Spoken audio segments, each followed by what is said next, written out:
Guys and welcome back to my channel certify AS. तो ये है पूरे एक साल के सिक्योरिटी, मतलब हम यहाँ पे सारे करंट अफेयर्स कवर करने वाले हैं जो कि हमने पॉलिटी एंड गवर्नेंस कर ही लिया है। ये सिक्योरिटी है, फिर गवर्नमेंट स्कीम, योजना, पीआईबी, सब कुछ कवर करेंगे। तो प्लीज जुड़े रहिए हमारे साथ में, शेयर करिए। और इसको मैंने बहुत जगह से करंट अफेयर्स अच्छे से प्रॉपर सेग्रीगेट एक जगह करे हैं, तो प्लीज रिलाय करिएगा और आपको बेस्ट टू बेस्ट मटेरियल दिया जाएगा। ध्यान से सुनिएगा, अच्छे से एक्सप्लेन भी कर दूंगी। और रही बात उसकी कि जो लोग बोल रहे थे कि मैम आपने विजन आईएएस के करंट अफेयर्स डिलीट कर दिए, तो हाँ डिलीट कर दिए, क्योंकि कोई फायदा नहीं है ना पीडीएफ से पढ़ाने का और बाद में कुछ ऐसा वो करें। ऐसे उन्होंने शायद, ऐसा मैंने देखा कि उन्होंने शायद डिलीट करवाए बाकी सारे चैनल्स वाले की जो सिर्फ विजन आईएएस को ही पढ़ा रहे थे। तो गलत तो है ही, खैर। लेकिन भाई देखो, मैंने देखा था तो मैंने सोचा मैं भी कर दूं, हेल्प हो जाएगी। बट लेकिन आई डोंट थिंक कि मतलब किसी, ठीक है किसी का मटेरियल है, क्या फ़ायदा उसे जो है पढ़ाने का और बाद में कोई भी चैनल पे इशू आया ना, तो वो मुझे चाहिए नहीं था। बाकी आप लोग सपोर्टिंग हैं, करंट अफेयर्स यहाँ पे प्रॉपर कवर हैं, आप उसके लिए परेशान मत होइए। और एक आपकी डिमांड पे एक कमेंट्स मेरे को आए थे, तो मेरे को लगता है ग्लोबल और वोकल और आपका जो लोकल है, इस पे मैंने एक बहुत ही सेंसिबल वीडियो स्टार्ट करी है। अगर इन केस बहुत अच्छी बन गई तो हाँ आपके साथ ज़रूर शेयर की जाएगी वो। तो प्लीज़ मुझे बताइए कि आप एक्साइटेड हैं, आप देखना चाहते हैं उसको कि नहीं। तो आइए शुरुआत करते हैं। सिक्योरिटी हमारा ये टॉपिक हम कवर करेंगे, देखिए कितने पार्ट्स में आती है पूरे साल की सिक्योरिटी। तो देखिए सबसे पहला हमारा टॉपिक रहेगा क्रॉस बॉर्डर लिंकेजेस इन नॉर्थ ईस्ट इंसर्जेंसी। तो देखो भाई, न्यूज में क्यों है ये बात, तो न्यूज में इसलिए है क्योंकि देखो जो इंडिया इंडिया और जो म्यांमार है ना, उनकी जो आर्मीज हैं, यहाँ पे एक ऑपरेशन उन्होंने करा था। ऑपरेशन कौन सा करा है? ऑपरेशन सनराइज 2 करा है ना, ऑपरेशन सनराइज 2 करा गया है। और इनके बॉर्डर एरियाज में इन दोनों कंट्रीज ने मिलकर किया है। कौन कौन सी है? एक है इंडिया और एक है म्यांमार, है ना। और इसका टारगेट क्या है कि जो मिलिटेंट ग्रुप्स हैं, है ना, जो कि आपके मणिपुर में, आप जानते हैं मणिपुर से बॉर्डर छू रहा है हमारा म्यांमार से। तो मणिपुर में जो ऐसे ग्रुप्स हैं, नागालैंड से बॉर्डर छूता है तो नागालैंड में जो ऐसे ग्रुप्स हैं, और असम वगैरह में जो ऐसे ग्रुप्स हैं, है ना, जो भाई ऐसा कुछ इंसर्जेंसी फैलाते हैं बॉर्डर एरियाज के आसपास, उनको यहाँ पे क्या कर सके, टारगेट कर सके, है ना, और यहाँ पे उन लोगों को मार सके और यहाँ पे प्रॉब्लम, थोड़ी स्टेबिलिटी लाई जाए। ठीक है, आइए कुछ बात जान ले, ऑपरेशन सनराइज 2 आखिरकार है क्या। तो देखो जो आर्मीज हैं, है ना, वो एक दूसरे के साथ क्या करती हैं कि कोऑर्डिनेट करती हैं। कौन? आर्मीज, है ना, ताकि जो कैंप्स वगैरह हैं मिलिटेंट आउटफिट्स के, है ना, जो कैंप्स बने हुए हैं, उनको यहाँ पे उड़ा दें, बस्ट कर दें। इसमें क्या आपका जैसे कि कामतापुर लिबरेशन ऑर्गेनाइजेशन आती है ना, nationalist socialist council of Nagaland जो खा प्लांट वाला नहीं है ना, वो आती है। United Liberation Front of Assam, ये आते हैं, है ना। National Democratic Front of Bodoland, है ना, अब वो वाला नहीं, जैकलिन का सॉन्ग नहीं, ठीक है, बोरो लैंड। उसके बाद और कुछ बात आपको जैसे मैं बताऊं, तो देखो 90% जो नॉर्थ ईस्ट है ना, इसमें इंटरनेशनल बॉर्डर से जुड़ ही रहा है, आप जान ही रहे हैं, है ना। एक तरफ कुछ जुड़ रहा है भूटान से, तो कुछ म्यांमार से, तो कुछ बांग्लादेश से, है ना, तो जुड़ तो रहा ही है ना। आप जानते हो चाइना से, तो हर जगह से जुड़ रहा है। तो आप समझो इंसर्जेंट ग्रुप्स यहाँ पे बहुत सारे फैल गए, है ना। इंटरनेशनल लिंक से क्या होता है, जैसे इंडिपेंडेंस मिली हमारे देश को, उसके बाद बहुत सारे इंसर्जेंट ग्रुप्स यहाँ आने लगे, भैया दंगा हो जाए, ये हो जाए, वो हो जाए, है ना। रीजंस क्या होते हैं अगर हम बात करें क्रॉस बॉर्डर इंसर्जेंसी के, तो देखो यहाँ पे क्या होता है ना, सपोर्ट शेल्टर मिल जाता है ना, ऐसे ग्रुप्स को शेल्टर मिल जाता है और यहाँ पे क्रॉस बॉर्डर में, और ये छुप जाते हैं यहाँ पे, है ना। और ऐसी जगह है, जंगल है, छुप गए, कोई ढूंढ ही नहीं पा रहा है, दोनों दोनों साइड पे बॉर्डर है, कोई गवर्नमेंट क्या कितना करेगी एफर्ट्स। फिर पैसा मिलता है, इकोनॉमिक सपोर्ट यहाँ पे बड़ा अच्छे से मिल जाता है ना। गोल्डन ट्राइंगल, गोल्डन ट्राइंगल किसे कहते हैं? म्यांमार, लाओस और थाईलैंड, है ना। यहाँ पे क्या इसने एक इकोनॉमिक बूम दे दिया है ऐसे ग्रुप्स को, है ना। म्यांमार, लाओस और थाईलैंड गोल्डन ट्रायंगल बोलते हैं। उसके बाद वेपन्स की बहुत बढ़िया अवेलेबिलिटी हो जाती है आसपास की कंट्री से, जैसे कि बांग्लादेश वगैरह, म्यांमार वगैरह, है ना। उसके बाद एथनिक एफिनिटी है, मतलब कई सारे जो एथनिक ग्रुप्स होते हैं ना इस रीजन में, स्पेशली अगर आप बात करो कि इंटरनेशनल बाउंड्रीज में, तो काफी यहाँ पे जो है वो कॉमन होते हैं पॉपुलेशन के, जो कि आसपास यहाँ रहती हैं, है ना। बॉर्डर इशू बताऊं अगर नॉर्थ ईस्ट के साथ में क्या है, तो भाई देखो बॉर्डर इशू तो है ना। टेरेन कैसा है यहाँ का? माउंटेन वगैरह है ना, फॉरेस्ट एरिया है, डीप रिवर्स हैं, छुप गए नहीं निकाल पाओगे, इतने खतरनाक में कहाँ निकाल लोगे, है ना। रिवर लाइन बॉर्डर्स है बांग्लादेश के साथ में, आप जानते हैं सुंदरबंस वगैरह, कहाँ छुप जाओगे, कहाँ ही ढूंढोगे, है ना। तो अब समझो यहाँ पे, और ये फ्री मूवमेंट रिजाइम भी आप जानते हो हमारा म्यांमार के साथ में साइन है ना, कि मतलब 16 किलोमीटर तक भैया ट्राइबल्स इधर भी आ सकते हैं बिना वीजा के, उधर भी जा सकते हैं बिना वीजा के, है ना, ताकि भैया थोड़ी फ्रेंडशिप रहे। लेकिन ये लोग क्या करते हैं, उसका फायदा उठा लेते हैं, समझ रहे हो। आगे बताऊं तो देखो क्या कर सकते हो, सेंसिटाइजेशन ऑफ पीपल। सबसे पहले काम करो कि भाई वहां जो आसपास लोग रह रहे हैं, जब तक वो नहीं सपोर्ट करेंगे कुछ नहीं होगा। कम्युनिटी प्रोग्राम ऐसे चलें कि ऐसे लोगों को सपोर्ट ही ना मिले, समझ रहे हो। दूसरी बात क्या हो, कोऑपरेशन हो नेबर कंट्रीज के साथ में। देखो भाई हमारे साथ बांग्लादेश बढ़िया रिलेशन में रहे, बढ़िया रहे म्यांमार, बढ़िया रहे चाइना, बढ़िया रहे भूटान, तो उससे क्या होगा कि भाई अगर हम सब एक साथ मिलकर काम करेंगे तो ऐसे ग्रुप्स ऑब्वियस सी बात है कि इनका ज्यादा दिनों तक दाना पानी चलेगा नहीं, ठीक है। फिर रीजनल फोरम्स बढ़िया बनाओ, रीजनल ग्रुपिंग जानते हैं ना, सार्क, साउथ एशियन वाली, है ना, बिम्स्टेक, बीसीआईएम, है ना, ये सब बढ़िया करो, इकोनॉमिक कोऑपरेशन हो ताकि अंडरस्टैंडिंग बढ़िया हो आपस में ना। फिर बढ़िया बॉर्डर मैनेजमेंट हो, है ना, स्मार्ट बॉर्डर्स के थ्रू, है ना, बढ़िया एकदम जो है लीगल गुड्स इधर से उधर जाएं, कोई फालतू काम ही ना हो, इम्प्रूवमेंट इंफ्रास्ट्रक्चर में होगा तो भी बढ़िया होगा, है ना। ऑपरेशंस बढ़िया चलें, जैसे कि हैंड इन हैंड एक्सरसाइज किसके साथ चलती है, हमारी चाइना के साथ में चलती है ना। ऑपरेशन संप्रीति, ये किसके बीच में, इंडिया और बांग्लादेश के बीच में, है ना, ये सब टेररिज्म से फाइट करने में काम आएगी।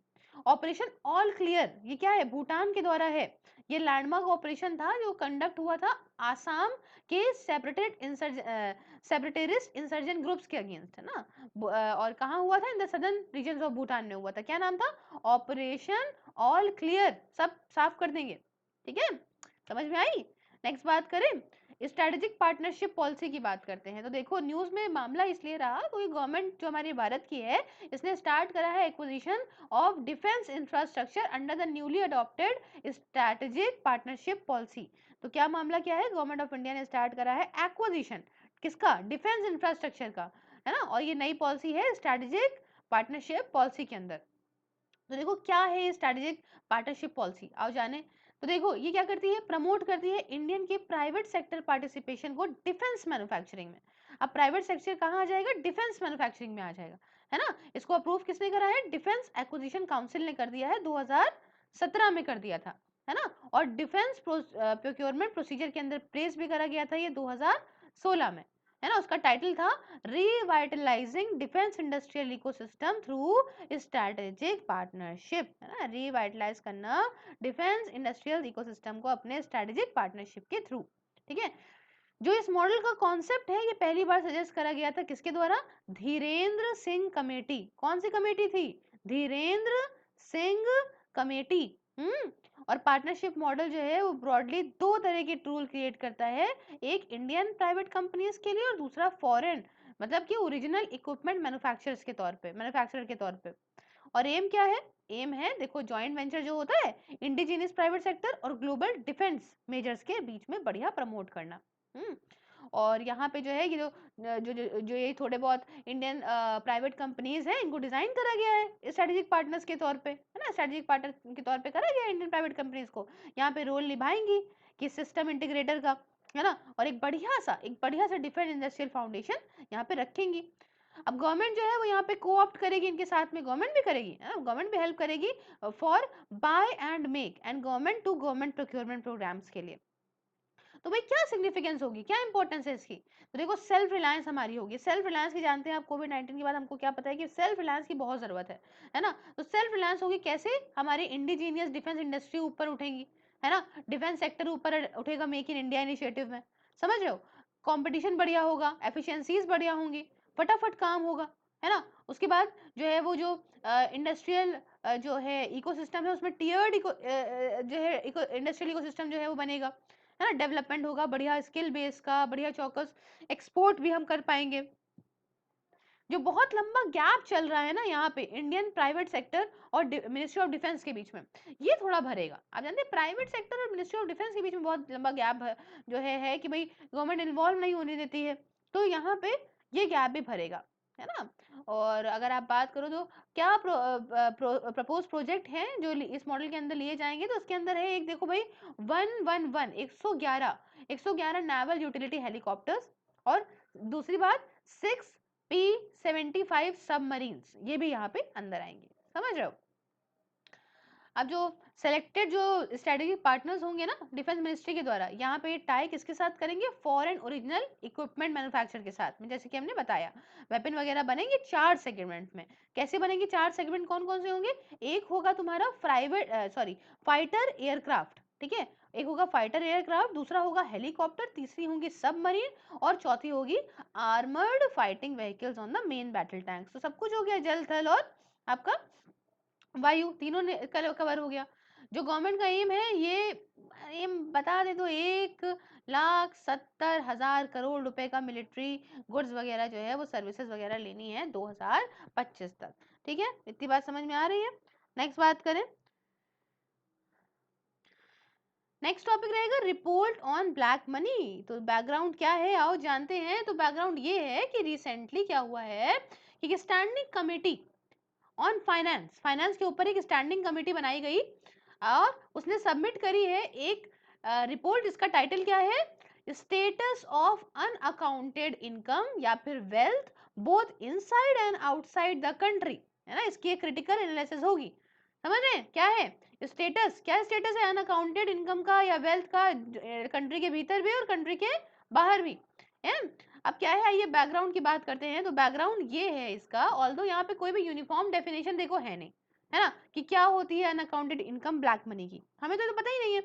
बट जनरल बेसिस पे अगर हम बात करें तो क्या कहते हो आप? ऐसी इनकम जिसकी इकोनॉमिक एक्टिविटीज वगैरह जो है वो गवर्नमेंट टैक्सेशन उसमें ना हो, रेगुलेशन ना हुआ हो, यही तो कहते हो। 2 नंबर का पैसा क्या है? Black money. क्या है? गवर्नमेंट को टैक्स नहीं दिया, ऐसा पैसा क्या हो गया? ये ब्लैक मनी है ना। तो यही हम कहते हैं। तो ऐसी कोई ऐसी प्रॉपर डेफिनेशन नहीं है, लेकिन हर घर में सबको ये बात पता है। इसमें आपके सारे इलीगल इकोनॉमिक एक्टिविटीज आ गई, एज वेल एज इनकम आ गई, जो भी आपको लीगल एक्टिविटीज से लेते हैं बट आप टैक्स नहीं देते हैं। समझ रहे हो? यहाँ पे ऐसा जो है एक डिस्कशन भी, डिबेट भी हुआ है इसके ऊपर कि भैया अनअकाउंटेड इनकम क्या है, उसका एस्टिमेट क्या है, रीजंस क्या है ना, तो हम कैसे इसको जो है वो टैकल करें। तो स्टैंडिंग कमेटी की रिपोर्ट के हिसाब से मामला क्या है कि जो सेक्टर्स हैं जो हम देखते हैं, है ना, हाईएस्ट इंसिडेंट जिसमें ब्लैक मनी में हो जाता है, तो उसमें कहाँ कहाँ हो सकता है। अब आप लोग भी अपनी जनरल नॉलेज से बात समझ सकते हो कि रियल एस्टेट में बड़ा होता है ना। आओ भाई जमीन दिला दे, सुनो कैश में इतना दे दो, चेक में इतना दे दो, है ना। तो क्या है, यहाँ पे भी होता है। उसके बाद माइनिंग में होता है ब्लैक मनी बड़ा, फार्मास्यूटिकल्स में बड़ा हो जाता है, पान मसाला में होता है, गुटखा में होता है, टोबैको में होता है ना।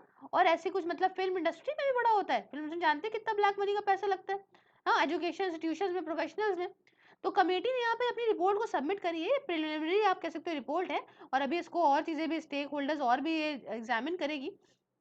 अब अगर हम करें कि क्या जरूरत क्या है एस्टिमेट करने की अनअकाउंटेड ब्लैक इनकम को, तो भैया देखो इससे पैसा सरकार को मिलता है। अब टैक्स दे कोई नहीं तो हमारे देश को कैसे इनकम होगी?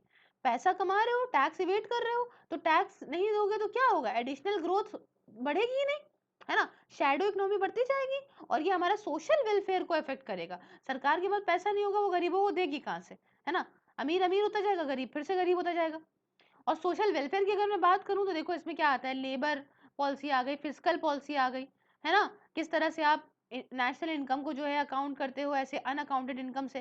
भाई देखो टैक्स है नहीं तो हमको समझ में नहीं आ रहा है कि देश के पास इनकम कितनी है, नेशनल इनकम हमारी क्या है ना, तो हम तो और पुअर बनते चले जाएंगे। कुछ अनअकाउंटेड अगर हम इनकम एक्टिविटीज बताओ तो जैसे नारकोटिक्स का बड़ा इलिसिट ट्रेड हो जाता है, आर्म्स ट्रेडिंग हो जाती है ना। ये सब हार्मफुल है ना, ही सिर्फ इकोनॉमी के लिए बट हमारी सोसाइटी के लिए भी तो इतनी हार्मफुल है। अगर हम ये बात करें तो क्या क्या आखिरकार क्या स्टेप्स लिए गए हैं इसको जो है टैकल करने के लिए। तो देखो अगर हम लेजिस्लेटिव मेजर आपको बताएं, लॉ के उस पे बताएं, तो देखो जीएसटी लाया गया, है ना।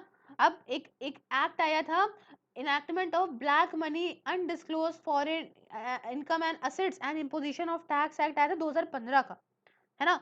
फिर आपका कुछ इकोनॉमिक ऑफेंडर्स एक्ट आया था, है ना। तो अगर हम एडमिनिस्ट्रेटर की बात करें तो देखो उसमें भी कुछ आए थे, कई सारे मेजर्स लिए गए थे कैश ट्रांजैक्शन को हटाने के लिए। आप जानते हैं आजकल एटीएम पेटीएम और क्या कहते हैं यूपीआई ऐसे ही दो, तो इसमें थोड़ा फायदा होता है। फिर टीडीएस मतलब टैक्स डिडक्शन एज सोर्स थोड़ा बढ़ा, कि मतलब जहां से इनकम निकली है वहीं पे ही कट जाए, है ना, ये सब भी लिए गए। कुछ इंटरनेशनल कोऑपरेटिव मेजर्स की बात बताऊं तो गवर्नमेंट ने बहुत सारे आप कह सकते हो मल्टीलेटरल कॉर्पोरेट अथॉरिटी के साथ में अग्रीमेंट साइन करे हैं, है ना। फॉरेन अकाउंट यहाँ आए, foreign account tax compliance act भी करा है यूएसए के साथ में, है ना। उसने कुछ डबल टैक्सेशन अवॉइडेंस एग्रीमेंट जो था मॉरिशस के साथ में, उसको मॉरिशस और सिंगापुर के साथ में इसको यहाँ पे अमेंड करा है। तो डबल टैक्सेशन का क्या मतलब मामला था कि मतलब यहाँ भी टैक्स लगेगा, वहां भी टैक्स लगेगा, है ना। तो इसको भी थोड़ा अमेंड करा गया है ताकि यहाँ पे कुछ ऐसा टैक्स इवेजन बच सके, है ना। लोग क्या करते हैं, जहाँ पे कम टैक्स लगता है वहां पे एक कंपनी अपनी सेटल कर देते हैं, फिर वहां से दिखाते हैं कि प्रॉफिट हो रहा है, हमारी जो जहाँ टैक्स ज्यादा जिस कंट्री में लग रहा है वहां दिखाते हैं लॉस हो रहा है, तो टैक्स यहाँ देना नहीं पड़ता, सारा पैसा यहाँ ट्रांसफर हो जाता है ना। तो इसके लिए मेजर्स लिए गए हैं, है ना। किसके साथ में, इंडिया ने मॉरिशस और सिंगापुर के साथ में लिए हैं, है ना। यहाँ पे कोर्ट ने भी इन्वेस्टिगेशन करी है, स्पेशल इन्वेस्टिगेशन करी है ना। तो आप समझ रहे हो, इन सारे मेजर के साथ साथ एक मोरालिटी भी है भाई, पब्लिक को भी समझना चाहिए, पब्लिक में भी फैलाना चाहिए कि भाई देखो एक लीडरशिप अच्छी नहीं होगी, प्लेयर्स ऐसे होने चाहिए सोसाइटी में जो इतने अपने आप में रिस्पॉन्सिबल हों, है ना, कि भैया हमें टैक्स देना है सरकार को, नहीं तो सरकार को भी लॉस होगा, तो भाई ऑब्वियस सी बात है कि क्या कहते हैं वो भी कैसे करेगी, है ना। चलिए नेक्स्ट टॉपिक की तरफ बढ़ते हैं। तो टॉपिक है next, unlawful activities prevention amendment act आपका 2019 का। तो क्या है ये, न्यूज में क्यों है ये, तो न्यूज में यूं है क्योंकि रिसेंटली क्या हुआ है, unlawful activities prevention amendment act 2019, है ना, यूएएए, ठीक है, इसको पास करा गया है पार्लियामेंट ऑफ इंडिया में। तो हम बात करेंगे सबसे पहले यूएपीए के बारे में, आपका सॉरी ए नहीं मतलब पीए। तो यूएपीए जो कि हमारा 1967 का था, पहले उसके बारे में थोड़ा सा बैकग्राउंड जान लेते हैं। तो देखो भाई, इसको भी अमेंड करा गया था 2004 में, है ना। इसमें आपका क्या था कि इसमें क्या हो गया था, 2004 वाले ने क्या करा था, क्रिमिनलाइज कर दिया था अगर आप फंड कोई रेस कर रहे हो टेररिस्ट एक्टिविटी करने के लिए, है ना, टेररिज्म की किसी भी उसके लिए मेंबरशिप अगर टेररिस्ट ऑर्गेनाइजेशन की करना चाहते हो।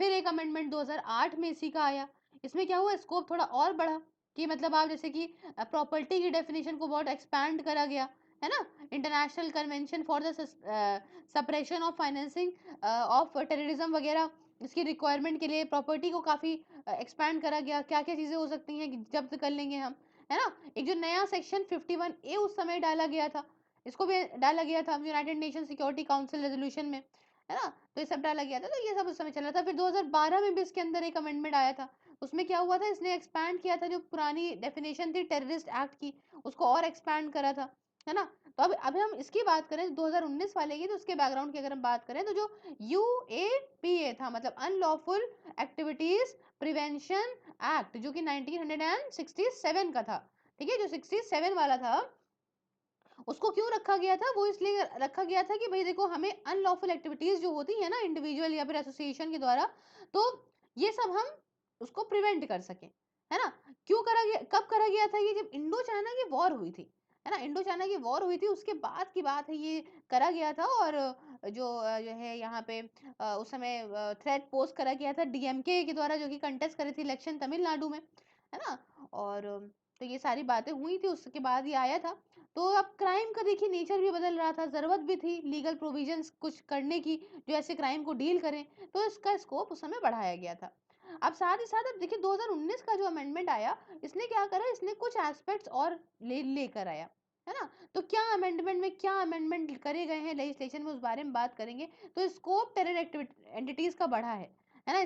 पहले क्या था कि सेंट्रल गवर्नमेंट यहाँ पे कर सकती थी, डेजिग्नेट कर सकती थी ऑर्गेनाइजेशन को, कोई भी टेररिस्ट ऑर्गेनाइजेशन सेंट्रल गवर्नमेंट बना सकती थी, ठीक है। ये कमिट करती थी, प्रिपेयर करती थी, पार्टिसिपेट करती थी, प्रमोट करती थी ऐसे जो भी बंदे जो कि टेररिज्म में इन्वॉल्व हैं।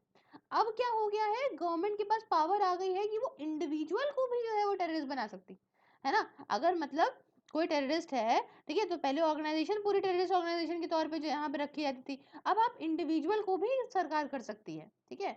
अच्छा, अब प्रॉपर्टी की अगर सीजर की बात करें तो पहला क्या था कि मतलब एक इन्वेस्टिगेशन मतलब अर्लियर क्या था कि इन्वेस्टिगेटिंग ऑफिसर की जरूरत पड़ती थी, जो अप्रूवल पहले लेता था डायरेक्टरेट जनरल ऑफ पुलिस का, मतलब डीजीपी का, है ना, अगर किसी की प्रॉपर्टी को उसको सीज करना है टेररिज्म के केस में। तो अब क्या हो गया है, अब इन्वेस्टिगेशन जो है वो जो करी जाएगी, वो करी जाएगी एक ऑफिसर के द्वारा जो कि नेशनल इन्वेस्टिगेशन एजेंसी का होगा, जानते हैं ना, एनआईए का होगा, है ना। और यहाँ पे जो अप्रूवल है DG director general of NIA का, इसकी यहाँ पे जरूरत पड़ेगी, है ना। अब डायरेक्टर जनरल ऑफ एनआईए के जो है अप्रूवल की जरूरत पड़ेगी अगर किसी की प्रॉपर्टी जो है वो यहाँ पे जब्त करनी है तो।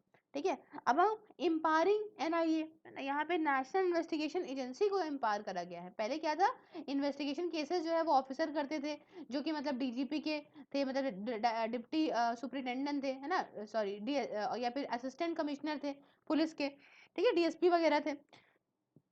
अब बिल ने क्या करा है, एडिशनली एम्पावर कर दिया है ऑफिसर्स को, एनआईए के भी, मतलब नेशनल इन्वेस्टिगेशन एजेंसी के भी ऑफिसर अब क्या कर सकते हैं, जो रैंक में इंस्पेक्टर या उसकी अबव रैंक के हों, ये भी इन्वेस्टिगेट कर सकते हैं केसेस को। ठीक है, और क्या डाली गई है, इंसर्शन करा गया है शेड्यूल ऑफ यहाँ पे ट्रीटीज का, मतलब यहाँ पे करीब 9 ट्रीटीज जो है लिस्ट करी गई हैं शेड्यूल में, जैसे कि convention for suppression of terrorist bombings, है ना, और उसके बाद convention against taking of hostages to act, फिर according to the act define terrorist act to include act committed under those territories, है ना, मतलब ये सारी की सारी टेरिटरीज रखी गई हैं, और यहाँ पे इन टेरिटरीज के अंदर जो सॉरी इन ट्रीटीज के अंदर जो भी टेररिस्ट की डेफिनेशन है वो भी यहाँ पे इन्वॉल्व करी गई है। ठीक है, बिल ने यहाँ पे international convention for suppression of act of nuclear terrorism 2005 वाली इस ट्रीटी को भी इसके अंदर डाल दिया है ना। कुछ अगर हम दूसरे लॉज बताएं आपको टेररिस्ट एक्टिविटीज के, उसको आपको समझाएं, तो देखिए नेशनल सेफ्टी एक्ट है ना, आर्म फोर्सेस एक्ट है ना, जैसे हम आफ्सपा बोलते हैं, कई सारे स्टेट्स के खुद के एक्ट होते हैं, है ना, छत्तीसगढ़ वगैरह, जम्मू कश्मीर वगैरह, पब्लिक सेफ्टी एक्ट। अब देखिए यहाँ पे क्या जरूरत है, अगर हम नीड्स और बेनिफिट्स की बात करें तो क्या जरूरत है, तो देखो सबसे पहले जो थ्रेट्स है टेररिज्म का, है ना, वो यहाँ पे बढ़ाएगी, है ना, स्पेशली जो क्रॉस बॉर्डर इन्फिल्ट्रेशन हो जाता है, कई सारे सिविलियन उसमें मर जाते हैं, इससे यहाँ पे रुक लेगी। कई सारे इंडिविजुअल जो है वो जो many individual escape the radar, है ना। अब कभी कभी क्या होता है, इंडिविजुअल टेररिस्ट, मतलब जैसे एक है टेररिस्ट ऑर्गेनाइजेशन का है, अब हमने इस पूरी टेररिस्ट ऑर्गेनाइजेशन को यहाँ पे बैन कर दिया, यहाँ से जो इंडिविजुअल चला रहा था वो हट गया, अब उसने नई टेररिस्ट ऑर्गेनाइजेशन बना ली, तो हम इंडिविजुअल को यहाँ पे बैन करेंगे तो यहाँ पे बहुत सारे जो भाग जाते हैं, है ना, तो वो बच जाएंगे। जैसे मसूद अजहर, है ना, बहुत ही फेमस है यहाँ पे मसूद अजहर, है ना, ये इंडिया ने क्या करा है, इंडिया ने जो है वो मसूद अजहर को नहीं कर पाई थी टेररिस्ट, है ना, क्योंकि वो भाई यहाँ पे छुपा था, अभी उसकी प्रॉपर्टी, अभी रिसेंटली ऐसा हुआ उसकी प्रॉपर्टी वगैरह जब्त हुई है, उसको यहाँ पे टेररिस्ट बनाया गया है ना। दूसरी चीज कि क्या कहते हैं, delay in the current process, अभी का जो लॉ चल रहा था, है ना, उसमें अगर बात करें कि हम जो स्टेट का डीजीपी अटैच करता है ना, तो इन सब से क्या होता है कि बहुत सारे जो है डिफरेंट डिफरेंट स्टेट में मामला जाता, है ना, वहां के कितनी देर में प्रोसेस होता, कितनी देर अप्रूवल मिलता। अब यहाँ पे एनआईए में क्या है कि फटाफट काम होगा, फटाफट चीजें होंगी। ठीक है, ह्यूमन रिसोर्स की रिक्वायरमेंट की बात करें तो देखो, जो इंस्पेक्टर की रैंक के ऑफिसर है, मैंने आपको बताया, ठीक है, यहाँ पे ये काम करेंगे, तो यहाँ पे क्या होगा कि यहाँ पे ह्यूमन रिसोर्स की जो ये प्रॉब्लम है ना, ये थोड़ा सा सॉल्व होगा। यहाँ पे फटाफट काम होगा यूएपीए से रिलेटेड केसेस का। उसके बाद क्या कंसर्न है, अब देखो जहाँ पे बेनिफिट्स होते हैं वहाँ कंसर्न भी होते हैं, तो कंसर्न ये है कि भाई देखो, सबसे पहली बात है पोटेंशियल ऑफ मिसयूज, ये हो सकता है कि टेररिस्ट प्रोपोगंडा, टेररिस्ट लिटरेचर, है ना, ये सब वेग टर्म्स हैं, और ऐसा हो सकता है कि इसको भाई सरकार मिसयूज कर ले, इसका किसी भी इंडिविजुअल को सरकार के खिलाफ बात करे, उसको इसके अंदर जो है वो इन्वॉल्व कर दिया जाए, है ना, ये हो सकता है। दूसरी बात, goes against the judicial prudence, मतलब ये देखिए, अ पर्सन जो है जिसको टेररिस्ट बना सकते हो, ये ऐसा भी हो सकता है कि merely on the basis of speech and thought, rather it should be considered only if speech give rise to direct imminent violence, तो अब ऐसा भी कुछ हो सकता है ना, ये सब मिसयूज हो सकते हैं। अब ड्रैकोनियन प्रोविजंस भी हैं, अब देखिए सेंट्रल गवर्नमेंट जो है यहाँ पे इसके पास पावर आ गई, है ना, टेररिस्ट बनाने की, तो वही हमने बात करी, है ना, अब वो पर्सन को बना सकती है। अब हम कुछ बात करें वे फॉरवर्ड की, तो देखिए सेफगार्ड अगेंस्ट मिसयूज, तो देखो यहाँ पे एक्ट के पास प्रोविजंस भी है, यहाँ पे 4 लेवल स्क्रूटनी भी है, कोई भी डिसीजन लेने से पहले यहाँ पे टेररिस्ट इंडिविजुअल को बनाओगे उसके पहले 4 लेवल पे स्क्रूटनी होगी, है ना, डिफरेंट जो एजेंसीज हैं स्टेट की, वो इंश्योर करेंगे ड्यू प्रोसेस ऑफ लॉ को ये अप्लाइड हो, अगर ऐसे केसेस को आप डील कर रहे हो तो। फिर दूसरी बात क्या है कि यहाँ पे जरूरत है सेंट्रल एजेंसी की, है ना, जो कि सब कुछ देखे, एविडेंस कलेक्शन प्रॉपर हो, है ना, ऐसी कोई सेंट्रल एजेंसी हो, है ना, यहाँ पे इंश्योर करने की बात है कि स्टेट ऑफ आर्ट ट्रेनिंग हो, है ना, यूथ ऑफिशियल हो, बढ़िया प्रॉपर हो। नेक्स्ट टॉपिक की बात करते हैं एनआईए, मतलब national investigation agency amendment act 2019, ये भी आया है, तो देखो न्यूज में यूं रहा है कि पार्लियामेंट ने रिसेंटली एनआईए एक्ट को पास करा है, है ना? जिसकी वजह से क्या होता है, एक्सपैंड करता है कि which seeks to expand the power and jurisdiction of the NIA. अब इससे क्या होगा, ये एक्सपैंड करेगा पावर को और जुरिडिक्शन को नेशनल इन्वेस्टिगेशन एजेंसी की। आइए बैकग्राउंड की कुछ बात करते हैं। तो जो एनआईए का एक्ट था 2008 का, है ना, ये इंडिया का प्रीमियर काउंटर टेरर एजेंसी है, आप जानते हैं। और इन्वेस्टिगेशन जो नेशनल इन्वेस्टिगेशन एजेंसी है, जो यहाँ पे 26/11 के जो मुंबई के अटैक्स हुए थे उसके बाद लाई गई थी, है ना। तो ये क्या करती है, ऐसी एजेंसी हमारे जिसकी एफबीआई की लाइंस है, जैसे कि एफबीआई है ना यूएस में, है ना, उस हिसाब से यहाँ पे है। और यहाँ पे ये सीबीआई से ज्यादा, है ना, यहाँ पे सीबीआई जो हमारी कंट्री में है उससे ज्यादा पावरफुल है ना। कई सारे इसके एडवांटेजेस भी हैं, है ना, जैसे कि सीबीआई के ऊपर, मतलब सेंट्रल ब्यूरो ऑफ इन्वेस्टिगेशन के ऊपर इसके काफी एडवांटेजेस है ना। ये परमिशन देखिए, अब उसको क्या होता है, सीबीआई को परमिशन चाहिए होती है स्टेट गवर्नमेंट की, अगर कोई उसे केस को यहाँ पे इन्वेस्टिगेट करना है तो सेंट्रल गवर्नमेंट एम्प्लॉय के अगेंस्ट, है ना, स्टेट में अगर वो करना चाहती है। फिर अगर हम एनआईए की बात करें, तो एनआईए के पास पावर है, वो अपने आप जाएगी, टेररिस्ट एक्टिविटी अगर कोई हुई है तो किसी भी पार्ट ऑफ इंडिया में जाके केस कर सकती है, और यहाँ पे कोई भी स्टेट गवर्नमेंट की परमिशन की जरूरत नहीं है। इसकी परफॉर्मेंस भी बढ़िया रही है। हालांकि कुछ इश्यूज भी हैं, है ना, ये कोई ऐसे ही केसेस करती है जो कि आपके इसके एक्ट के शेड्यूल में खाली लिस्टेड है ना। वो मतलब मोस्टली जैसे कि सिक्योरिटी या इंटीग्रिटी कंट्री की, है ना। तो मतलब रेप केस वगैरह में ये इसका, मर्डर रेप केस में इसका इन्वॉल्वमेंट नहीं है ना। ये सब जो आपका इंडियन पीनल कोड है उसके अंदर आता है ना। अब ये सारे कंसर्न्स वगैरह जो हैं वो पार्लियामेंट के सामने लाए गए। और अगर हम अमेंडमेंट्स की बात करें तो क्या अमेंडमेंट आए, तो देखिए स्कोप इसका ऑफेंसेस का बढ़ा है ना। जो कि शेड्यूल में एक्ट है वो तो है ही है, जैसे कि एटॉमिक एनर्जी एक्ट 1962, है ना, और यूएपीए एक्ट 1967, ये सब इसके अंदर आया। अमेंडमेंट के अंदर की बात करें तो इसमें ऐसे ऑफेंसेस भी आ गए अब की बार, जिसमें ह्यूमन ट्रैफिकिंग, ठीक है, ऑफेंसेस जो कि आपका कोई करेंसी के काउंटरफीट से रिलेटेड हो गया, है ना, या फिर बैंक नोट, है ना, कोई जाली जाली नोट छाप रहा है ना, कोई आप समझ लीजिए ऐसे आर्म जो है, प्रोहिबिटेड आर्म्स को आप बना रहे हो, आप मैन्युफैक्चर कर रहे हो, आप सेल कर रहे हो, है ना, एक्सप्लोसिव्स को सेल कर रहे हो, तो ये सब भी इसके अंदर आ रहा है। फिर क्या है, इनहांसेस क्या है, ये क्या करेगा, इनहांसेस द जुडिक्शन ऑफ एनआईए। अब इससे एक और क्या अमेंडमेंट आया है कि भाई जुडिक्शन जो एनआईए का ये भी इनहांस होगा, है ना। अब यहाँ पे ऑफिसर के पास पावर होगी कि इन्वेस्टिगेट कर सकते हैं केसेस को जो कि इंडिया के बाहर हुए हैं, है ना, इंटरनेशनल ट्रीटीज के बेसिस पे, डोमेस्टिक लॉज के बेसिस पे, दूसरी कंट्रीज के। अब यहाँ पे यूनियन गवर्नमेंट यहाँ डायरेक्ट कर सकती है एनआईए को कि ऐसे केसेस को तुम भैया, तुम जो है वो इन्वेस्टिगेट करो, as if the offence has been committed in India. Special court new Delhi में यहाँ पे जुडिक्शन देंगे इन सारे केसेस को लेके।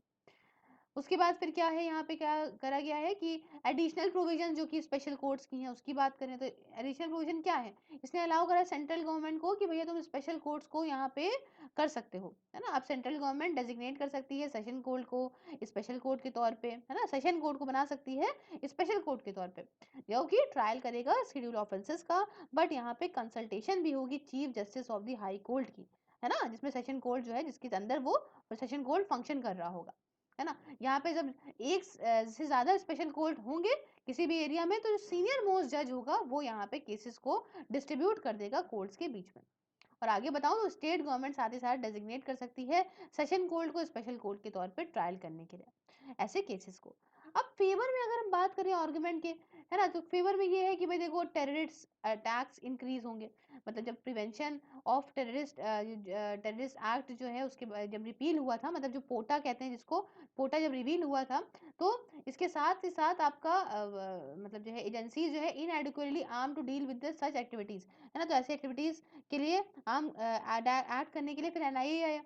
एम्बिक्विटी वीकनेस है, मतलब presence of ambiguity weakened the case.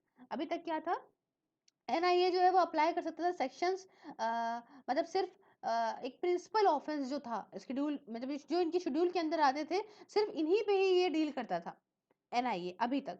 अब देखिए ये चीजें बढ़ गई हैं, है ना, अब ये बढ़ गई हैं। अब ये प्रोसिक्यूट कर सकता है लोगों को जो कि मतलब इन केसेस में नहीं आ रहे हैं, जैसे कि एक पर्सन जो है वो प्रोसिक्यूट जो हुआ है यूएपीए के अंडर, है ना, ये अब आर्म्स एक्ट सेशन के अंदर भी आ सकता है। But NIA so far could not prosecute him under the arm act alone, है ना, ये दोनों में लेके इसको कर सकता है बट आर्म्स एक्ट अलोन में ले सकता है ना। दूसरी बात क्या है कि presence of such powers with all major agencies, मतलब जो वर्ल्ड है जैसे कि एफबीआई वगैरह है यूएस का, है ना, ये प्रोसिक्यूट सकता है डेविन कॉलमैन हेडले को इसने किया था in the 26/11 attacks because they had power to register a case in the terror attack that happened in the foreign country, है ना, क्योंकि इनके पास पावर थी बाहर के कंट्रीज में करने की, है ना, तो अब एनआईए को भी पावर दी गई है, फास्टर एजुकेशन भी होगा।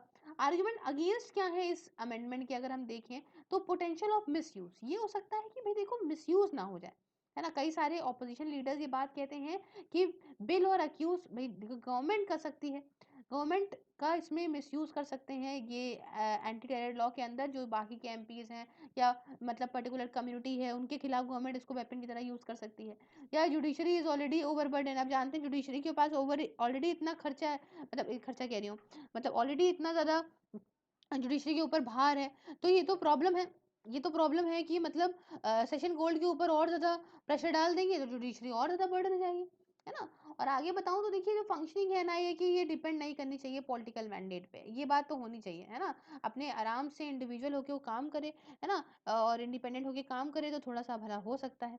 ठीक है, आगे नेक्स्ट टॉपिक की बात करते हैं। नेक्स्ट टॉपिक रहेगा हमारा prevention of money laundering act PMLA. तो न्यूज में क्यों है जानते हैं, तो रिसेंटली क्या करा है गवर्नमेंट ने, prevention of money laundering act 2002 जो था उसको, उसके लॉ को और स्ट्रिक्ट करा है, और नया अमेंडमेंट लेकर आई है गवर्नमेंट 2019 वाला, है ना, through a finance act of 2019। Finance act of 2019 का जो है उसके अंदर क्या करा गया भाई देखो, ये जो आपका 2002 वाला मनी लॉन्ड्रिंग एक्ट था उसको और ज्यादा मजबूत बनाया गया है और ज्यादा स्ट्रिक्ट करा गया है।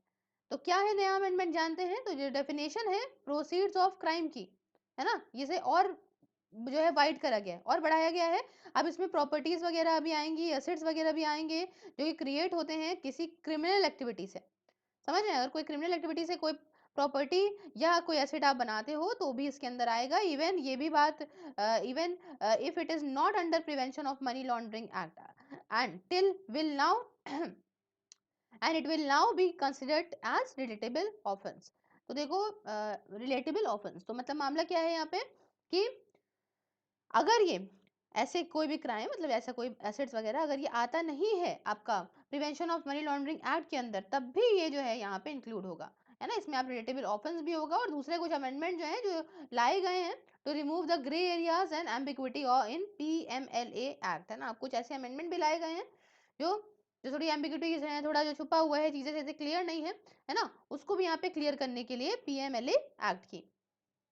क्या है मनी लॉन्ड्रिंग, क्या है आपके दिमाग में आया होगा कि भाई देखो ये वर्ड इसका मतलब होता क्या है, तो देखो इंटरपोल के हिसाब से मनी लॉन्ड्रिंग जो है ये आप कह सकते हो ये डिस्गस्टिंग, आप कह सकते हो ये कंसीलिंग या फिर disgusting the identity of illegal obtained proceeds है so that they appear to have originated from legitimate sources. ये जो है वो फ्रीक्वेंटली एक कंपोनेंट है दूसरों का, है ना, जैसे कि मच मोर सीरियस है क्राइम्स है जैसे कि आपका ड्रग्स ट्रैफिकिंग, रॉबरी या फिर एक्सटॉर्शन, है ना, तो ऐसा कुछ है आप कह सकते हो, यही जो है सबको पनाह देता है। कुछ कॉमन मेथड जो मनी लॉन्ड्रिंग के होते हैं वो आपके लिए है बहुत बहुत ऐसा कह सकते हैं बहुत ज्यादा अमाउंट में जब आप कैश की स्मगलिंग करते हो, बल्क कैश स्मगलिंग जिसको बोलते हैं, ठीक है, शेल कंपनीज एंड ट्रस्ट, इसका मतलब क्या है कि भाई देखो दो जगह पे है, एक जगह पे दो कंट्री में कंपनीज हैं, अब इस कंट्री में ज्यादा लगता है टैक्स, इस कंट्री में कम लगता है टैक्स, तो ये दिखाएगा कि भैया देखो शेषवरी कंपनी है मेरी, शेल कंपनी के तौर पे कर देंगे और कहेंगे अरे इस कंपनी से तो लॉस हो रहा है, इस कंपनी से प्रॉफिट हो रहा है तो टैक्स यहाँ कम देना पड़ा, समझ लो, तो एक तरह से ये भी है ना, डबल राउंड ट्रिपिंग, हवाला हो गया, है ना, कोई गलत सलत इन्वॉइसिंग बना दी, फॉल्स इन्वॉइसिंग बिल जो होता है ना, तो इससे क्या है, उसके बाद जो क्रिप्टो करेंसी जब आई जैसे बिटकॉइन वगैरह, है ना, तो ये भी इसकी वजह से और ये फिनोमिना बढ़ा। तो इम्पैक्ट देखिए मनी लॉन्ड्रिंग का क्या पड़ता है, दिमाग में आया होगा भाई मनी लॉन्ड्रिंग हो गई ठीक है, इम्पैक्ट क्या पड़ेगा, तो देखिए फाइनेंशियल इंस्टीट्यूशन या फिर मार्केट की जो रेपुटेशन है उस पर इफेक्ट पड़ता है ना, क्रिमिनल एक्टिविटीज आप जानते हैं बढ़ेंगे, हाईजैक वगैरह बढ़ेगा, है ना, प्राइवेटाइजेशन में।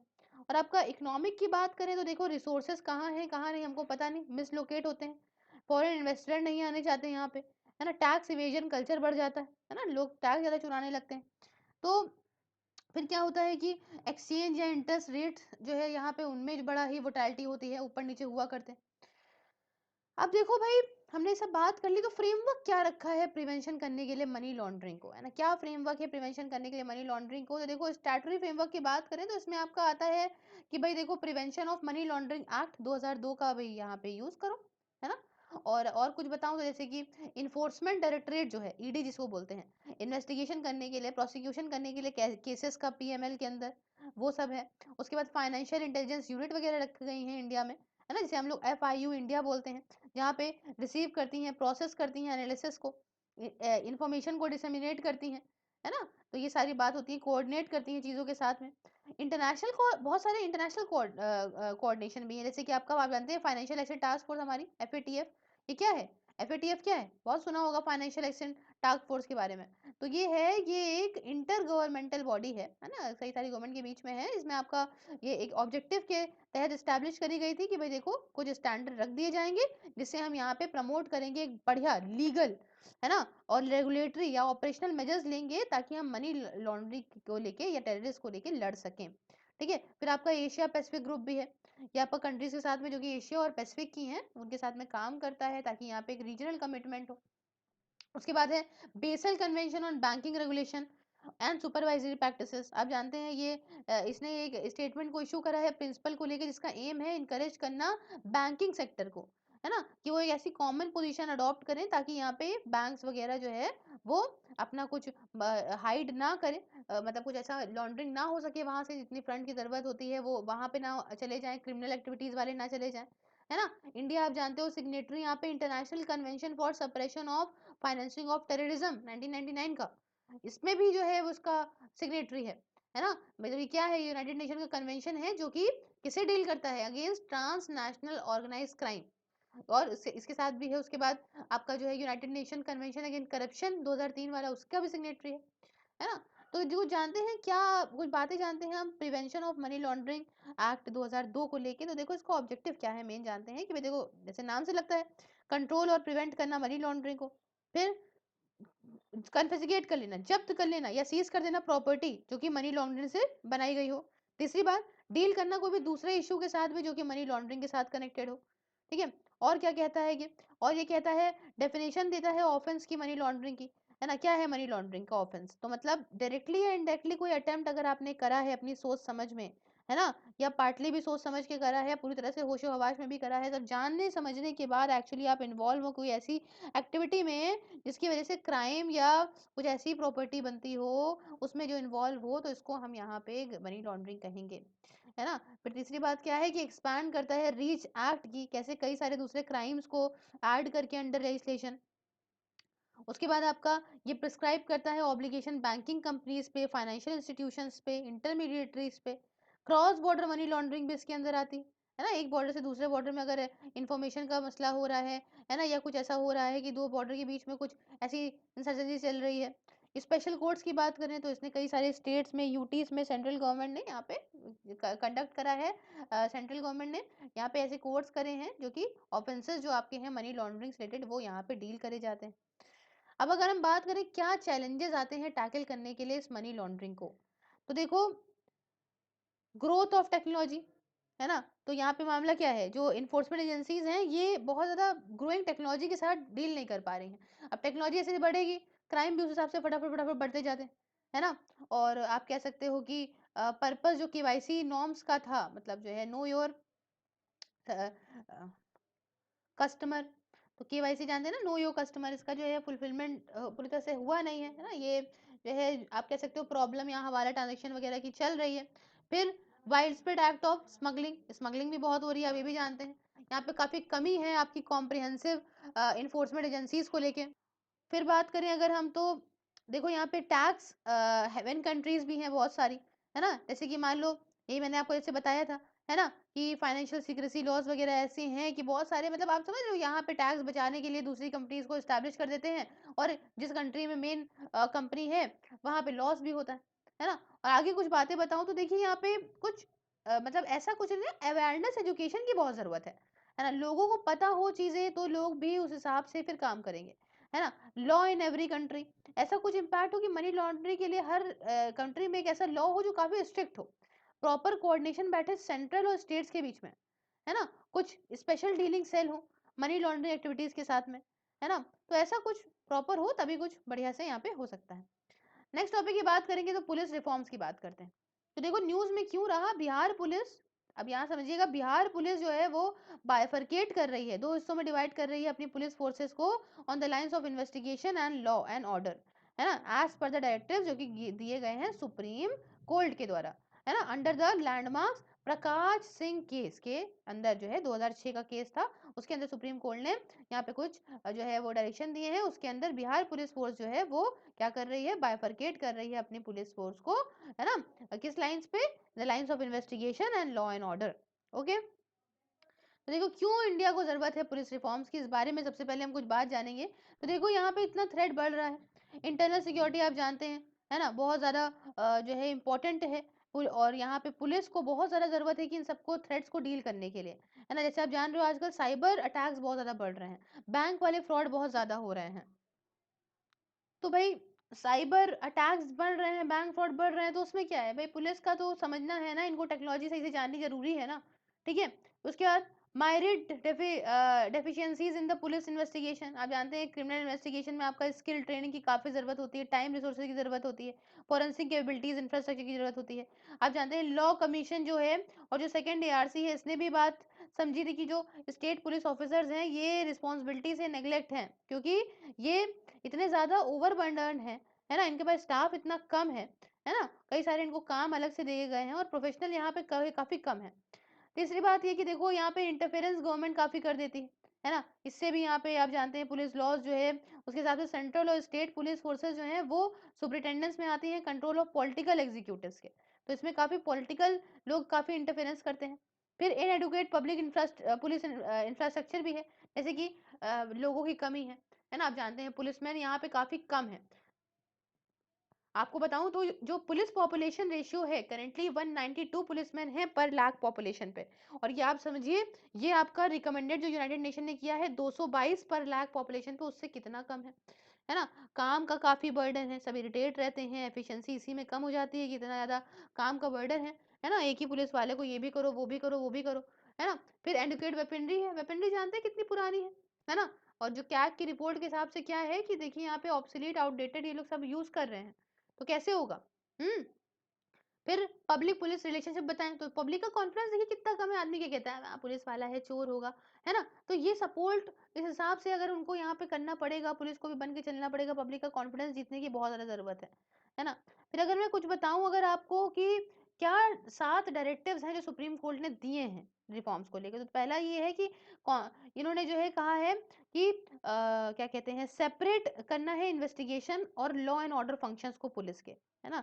यहाँ पे क्या होगा, पुलिस एस्टैब्लिशमेंट बोर्ड सेटअप होगा, ये डिसाइड करेगा कैसे ट्रांसफर पोस्टिंग प्रमोशन करना है ना, और यहाँ पे दूसरी सर्विस रिलेटेड मैटर्स का पुलिस की, है ना, जो कि आपके deputy superintendent of police DSP के रैंक के नीचे होते हैं या उसके जो है बिलो रैंक होते हैं, है ना। और यहाँ पे पुलिस कंप्लेंट अथॉरिटी का भी सेटअप होगा स्टेट लेवल पे, जो कि यहाँ पे पुलिस कंप्लेंट को देखेगी, जो कि पुलिस ऑफिसर्स के अगेंस्ट आती हैं, जो कि रैंक आपका डिप्टी सुपरिटेंडेंट ऑफ पुलिस के ऊपर हो, है ना, अगर कोई मिसकंडक्ट वो करते हैं। एक नेशनल सिक्योरिटी कमीशन को भी यहाँ पे सेटअप करना है यूनियन लेवल पे, जो कि एक पैनल बनाएगी जो सेलेक्ट करेंगे प्लेसमेंट करेंगे चीफ्स का सेंट्रल पुलिस ऑर्गेनाइजेशन के।